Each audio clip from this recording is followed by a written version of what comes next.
Good morning students, welcome to your science class.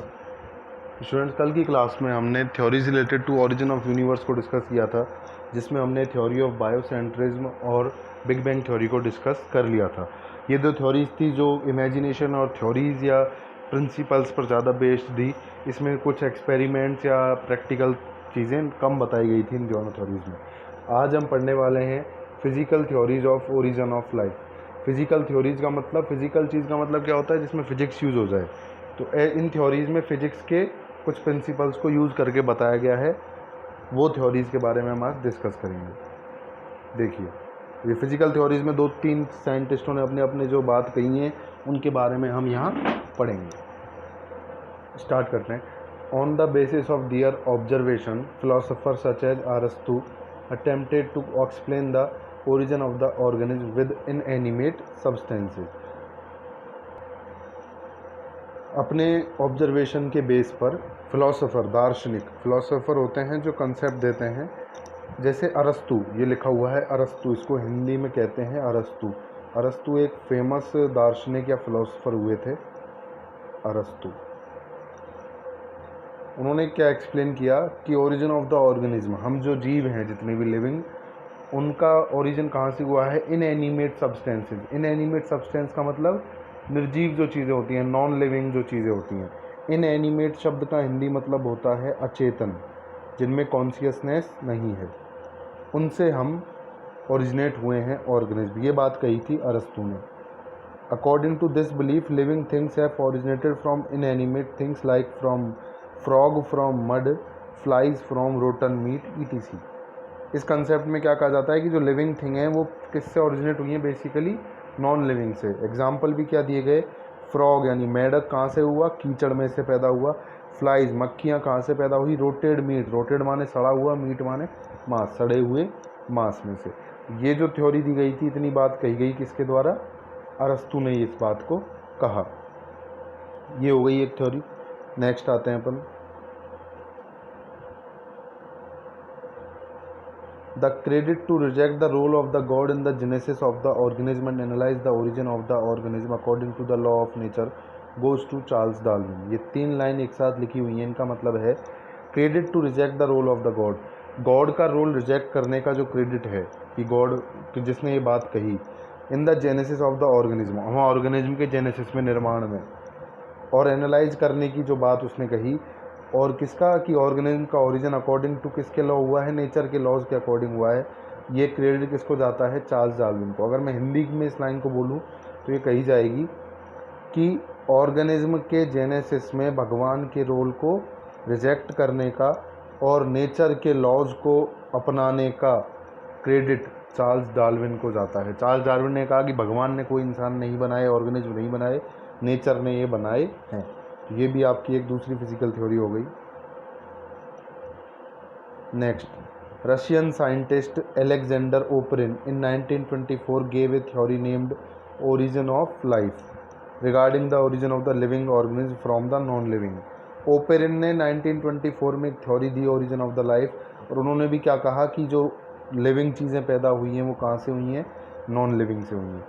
Oparin said that Louis Pasteur's statement is perfectly true that the origin of the one organism occur from the other organism, but this principle does not apply to the first organism। Oparin ने क्या बात कही कि Oparin ने, Louis Pasteur एक दूसरे scientist थे, उन्होंने जो बात कही उसका समर्थन किया। किस तरह किया? उस बात को सपोर्ट कैसे किया कि लुई पास्चर का जो स्टेटमेंट था, उनका स्टेटमेंट क्या था कि एक ऑर्गेनिज्म कहाँ से आता है? अदर ऑर्गेनिज्म से। ऐसा हम सभी जानते हैं, हम अपने माँ बाप से हुए हैं, ऐसे अदर एनिमल्स अपने पेरेंट्स से आते हैं।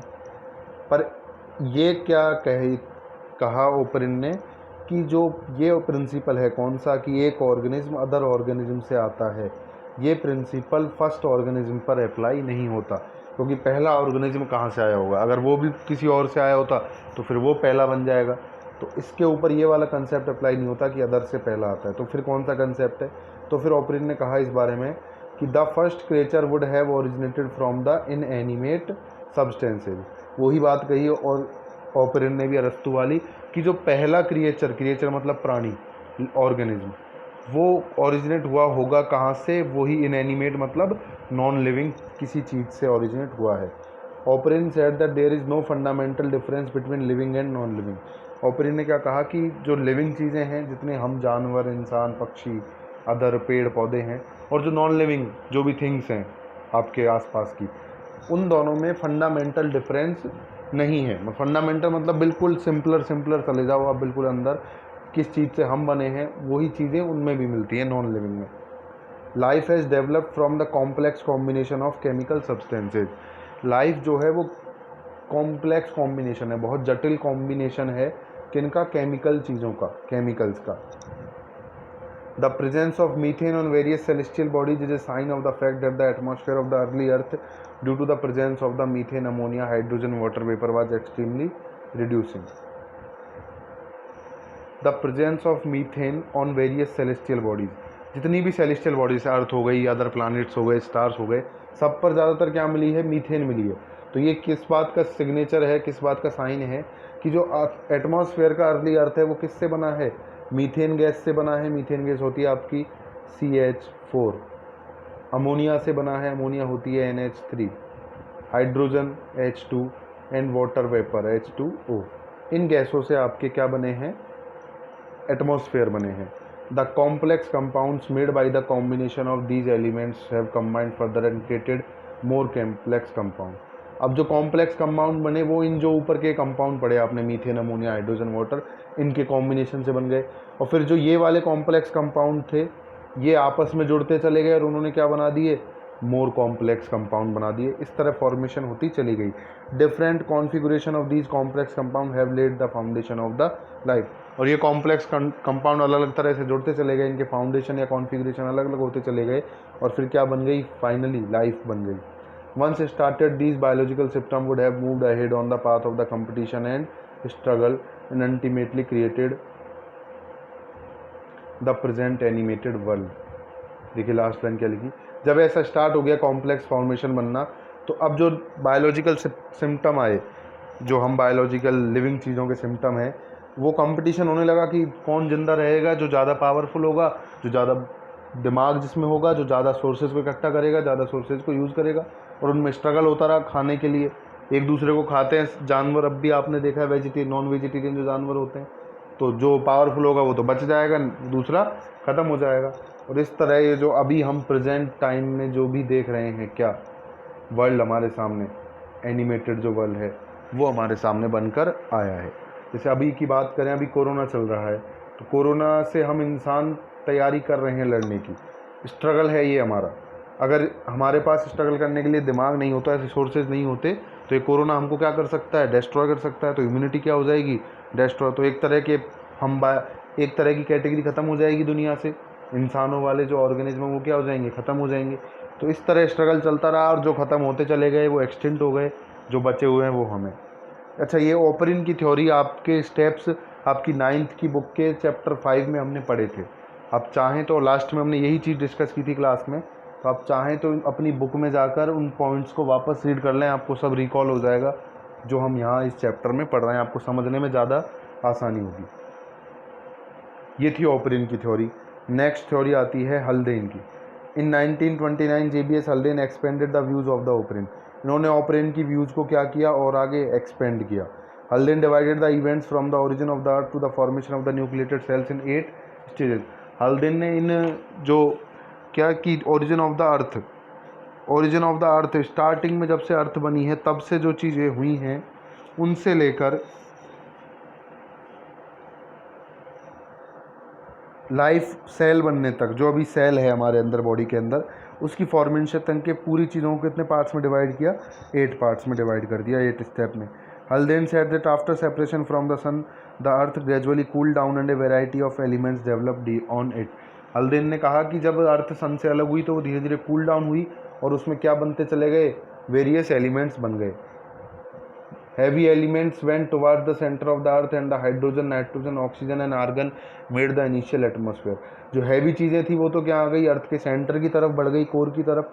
और जो हल्की थी जैसे हाइड्रोजन, नाइट्रोजन, ऑक्सीजन, आर्गन, ये सब गैसें हल्की थी, इन्होंने क्या बना लिया, स्टार्टिंग वाला atmosphere. These atmospheric elements through mutual interaction resulted in the formation of ammonia and water vapour. अब जो ये एटमॉस्फेरिक एलिमेंट थे, नाइट्रोजन, ऑक्सीजन, आर्गन, इन्होंने क्या किया, आपस में मिलकर और थोड़े कॉम्प्लेक्स सब्सटेंस बना लिए, जैसे अमोनिया और वाटर। अमोनिया मैंने आपको बताया था NH3 होती है, तो उसमें हाइड्रोजन आ गई आपकी, नाइट्रोजन आ गई। वाटर वेपर में आपका हाइड्रोजन हो गया और ऑक्सीजन हो गया, इस तरह। These processes consumed all the oxygen and created a reducing environment. In process में पूरी की पूरी ऑक्सीजन खत्म हो गई और रिड्यूसिंग एनवायरनमेंट बन गया। Due to the effect of the sunlight and thundering, a series of chemical reactions continued for a long period and resulted in the formation of amino acid, sugars, glycerol and many other types of compounds. अब पहले stage में तो ये basic compounds थे, nitrogen, oxygen, argon. दूसरी stage में क्या बन गए आपके, वाटर वेपर, अमोनिया। अब क्या हुआ, एक तो सनलाइट आती है तो एनर्जी लगातार है, थंडरिंग, बिजली कड़कती है, उस वजह से केमिकल रिएक्शंस को एनर्जी मिलती रही और वो होती रही आगे, और लॉन्ग पीरियड में क्या बन गए, और मोर कॉम्प्लेक्स कंपाउंड बन गए। यहाँ से एमिनो एसिड बन गए, शुगर्स बन गई, ग्लिसरॉल बन गए और other types of compound. The dissolution of these compounds, sugars देखिए, जैसे आपको मैं बता दूं, जितनी भी नेचुरली रूप से हल्की सी मीठी चीज़ जो होती है उन सब में शुगर होता ही होता है। जैसे फ्रूट्स हो गए जितने भी, उन सब में किसी ना किसी फॉर्म में क्या रहेगा, शुगर रहेगा। तो शुगर बेसिक चीज़ है बहुत ऑर्गेनिज्म के लिए। The dissolution of these compounds in water resulted in the formation of earth primordial hot soup. Dissolution यानी घुल जाना, ये कंपाउंड्स जो अर्थ पर वाटर था उसमें क्या हो गए, घुल गए। और अच्छा, अर्थ पहले कैसी थी, बहुत गर्म थी, तो वो पानी भी कैसा था, गर्म था, तो गर्म पानी में घुल गए। तो जैसे हम गर्म पानी में सूप बनाते हैं ब्रेड डालकर, टमाटो डालकर, सेम प्रोसेस में ये भी क्या बन गया, एक इनका सूप बन गया। प्रीमोर्डियल सूप मतलब लिविंग चीज़ों के आने से पहले का जो सूप, पुरा जैविक हिंदी में कहते हैं उसको। पुरा माने पहले, जैविक माने जीवों के आने से पहले का। There were no experimental evidences for the assumption of Oparin and Haldane. अब हल्डेन और ओपरिन ने ये बातें तो कह दी, पर इनके पास इन दोनों को पास इन बातों को प्रूव करने का कोई क्या नहीं था, एक्सपेरिमेंट नहीं था शो करके दिखाने को, देखो ऐसा होता है।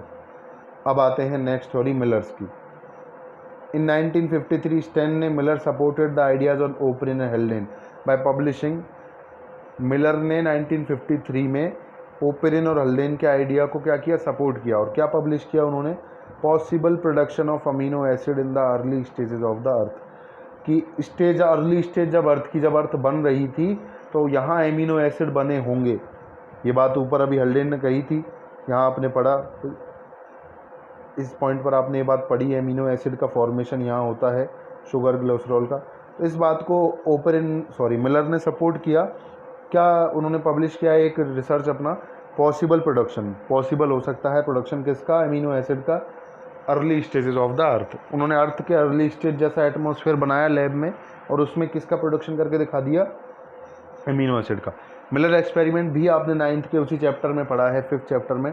हमें 10th में एज इट इज़ आपके वापस है, तो आपको ये 2 बार पढ़ने को मिल रहा है, तो आप इसको अच्छी तरह समझ लें। पहले से आपने समझा है, एक बार अगेन समझ लें और इसको याद कर लें। इस चैप्टर से ये मिलर एक्सपेरिमेंट आने के चांसेस अल्टरनेट ऑर्डर में ज़रूर रहते ही हैं। अब देखिए क्या एक्सपेरिमेंट था मिलर का। Miller created an electric discharge device for experimentation. उन्होंने एक इलेक्ट्रिक डिस्चार्ज जिसमें हम इलेक्ट्रिसिटी फ्लो कर सकें, ऐसी डिवाइस बनाई। This device had A round bottom flask. इस डिवाइस में क्या था, राउंड बॉटम फ्लास्क, गोल पेंदे का फ्लास्क। ये जो फ्लास्क आपको दिख रहा है ये राउंड बॉटम फ्लास्क हो गया। एन इलेक्ट्रिक इमर्शन बल्ब, एक इलेक्ट्रिक इमर्शन बल्ब, ये आपके इलेक्ट्रिक इमर्शन बल्ब हो गए। एक कंडेंसर, कंडेंसर मतलब होता है जो गर्म चीज़ों को ठंडा करता है, ये आपका कंडेंसर है। इस पार्ट में तो आपकी गर्म चीज़ आएगी और इन पाइप से होकर ठंडा पानी जाता है। ये ठंडा पानी इसमें मिक्स नहीं होता, बस जैसे आप एक बोतल में गर्म पानी रख दो, उसको आपको ठंडा करना है, तो आप उस बोतल को किसी ठंडे पानी में डुबो दोगे, तो वो ठंडा पानी बोतल में मिक्स तो नहीं हो रहा, पर बोतल के पानी को क्या कर देगा, वो ठंडा कर देगा, कंडेंस कर देगा। यही सेम कंडेंस का जनरल मतलब होता है वेपर जो स्टेट होती है पानी की या किसी भी लिक्विड की, उस वेपर को वापस लिक्विड में बनाना क्या बोला जाता है, कंडेंस करना।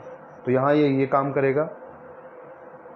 After filling water in the round bottom flask, ये राउंड बॉटम फ्लास्क जो आपको दिख रहा है इसमें क्या भर दिया गया है, ये वाटर भरा हुआ है ब्लू कलर का। एयर वाज एवैक्यूटेटेड, इसमें से क्या निकाल दी गई, एयर बाहर निकाल दी गई। एयर को आप सक करके किसी भी इंजेक्शन या किसी भी मशीन से बाहर निकाल सकते हो। उसके बाद देखो ये ऐसे कॉक लगा दिया जाता है, कॉक एक रबड़ का ढक्कन जैसा होता है जिससे वापस एयर इसमें नहीं जाए। And the device was field with methane, ammonia and hydrogen in the ratio of 2:1:2।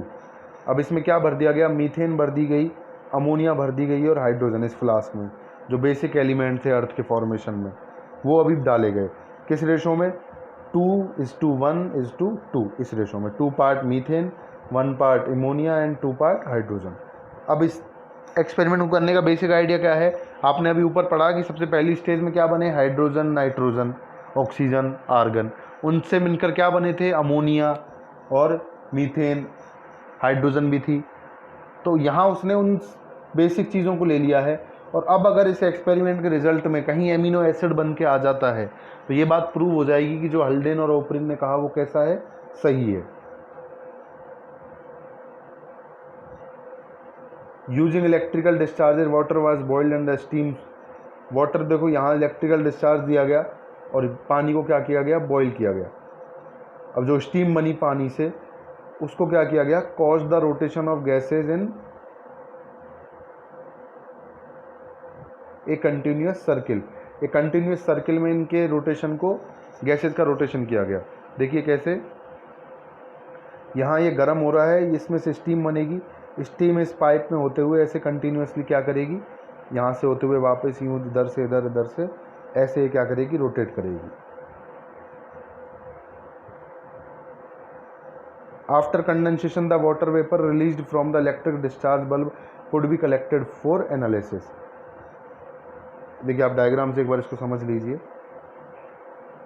यहाँ से जो वाटर की स्टीम बनी वो स्टीम यहाँ से जाएगी, यहाँ वो इलेक्ट्रिकल, ये इलेक्ट्रोड्स हैं दोनों, इनसे होकर निकलेगी और जब वो इस पार्ट पे आ जाएगी,